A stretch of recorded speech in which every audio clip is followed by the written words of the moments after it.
भगवती दुर्गा की 10 महाविद्याओं में से एक है महाकाली, जिनके काले और डरावने रूप की उत्पत्ति राक्षसों का नाश करने के लिए हुई थी। यह एकमात्र ऐसी शक्ति है जिनसे स्वयं काल भी भय खाता है। उनका क्रोध इतना विकराल रूप ले लेता है कि संपूर्ण संसार की शक्तियां मिलकर भी उनके गुस्से पर काबू नहीं पा सकती। उनके इस क्रोध को रोकने के लिए स्वयं उनके पति भगवान शंकर उनके चरणों में आकर लेट गए थे। इस संबंध में शास्त्रों में एक कथा वर्णित है जो इस प्रकार है। दैत्य रक्तबीज ने कठोर तप के बल पर वर पाया था कि अगर उसके खून की एक बूंद भी धरती पर गिरेगी तो उससे अनेक दैत्य पैदा हो जाएंगे। उसने अपनी शक्तियों का प्रयोग निर्दोष लोगों पर करना शुरू कर दिया।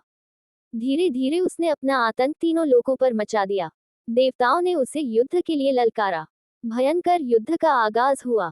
देवता अपनी पूरी शक्ति लगाकर रक्तबीज का नाश करने को तत्पर थे, मगर जैसे ही उसके शरीर की एक भी बूंद खून धरती पर गिरती, उस एक बूंद से अनेक रक्तबीज पैदा हो जाते। सभी देवता मिलकर महाकाली की शरण में गए।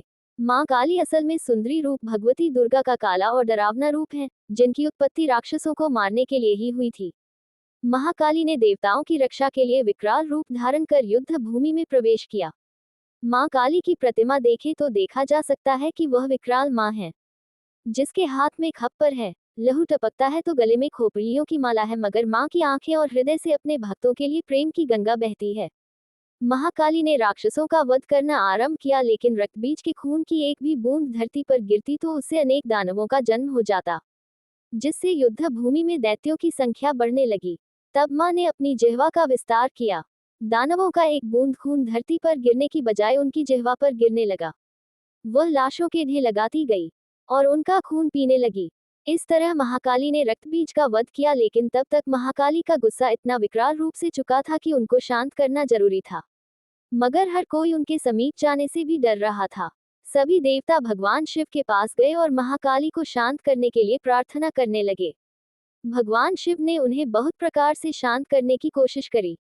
जब सभी प्रयास विफल हो गए तो वह उनके मार्ग में लेट गए। जब उनके चरण भगवान शिव पर पड़े तो वह एकदम से ठिठक गई। उनका क्रोध शांत हो गया। आदि शक्ति मां दुर्गा के विविध रूपों का वर्णन मार्कंडेय पुराण में वर्णित है।